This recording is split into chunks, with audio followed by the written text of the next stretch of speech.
అర్చించాలా అర్చించాలా normal గా ఇంట్లో కూర్చొని నమస్వాయ అనుకుంటే సరిపోదా అని చెప్పి అడుగుతుంటారు కదా. దానికి మహాభారతంలో ఒక గ్రేటెస్ట్ ఎగ్జాంపుల్ ఉంది. ఏంటంటే ఒక రోజు అశ్వత్థామ చాలా ఫ్రస్ట్రేషన్ తో వెళ్ళి, ఏంటిది, నేను రుద్రాంశ శివుడు అంశతో పుట్టినవాడిని, నాకు ఈశ్వరుడు నాకు సాయం చేయకుండా అర్జునుడికి సాయం చేస్తున్నాడు, అర్జునుడిని కొట్టలేకపోతున్నాను, నేను ఎంత యోధుడిని అయింది కూడా, నాకు ఏంటి కర్మ, ఎక్కడ లోపం జరుగుతుంది నాకు అని చెప్పి వ్యాసుడిని అడిగాడు.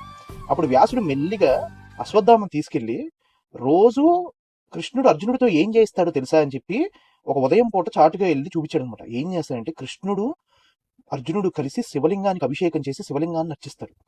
అది చూపించి అశ్వత్థామకు చెప్పాడు, అశ్వత్థామ ఒక్కటి గుర్తుపెట్టుకో, నువ్వు 1000 జన్మలు తలకిందులుగా తపస్సు చేసినా, ఎన్ని అస్త్రాలు సాధించినా, శివలింగాన్ని అర్చించే వాణ్ణి నువ్వు 100 జన్మలెత్తినా కొట్టలేవు, ఇది రాసి పెట్టుకో. ఎందుకంటే శివలింగాన్ని అర్చించే వాళ్ళు అత్యంత శక్తివంతుడు. నిజంగా శివలింగాన్ని అర్చించడం వల్ల ఎంతో గొప్ప ఫలితాలు ఉంటాయి. కాబట్టి మీరు కూడా ఇవాళ నుంచి ట్రై చేయండి. మీ ప్రాబ్లమ్స్ అన్నిటికీ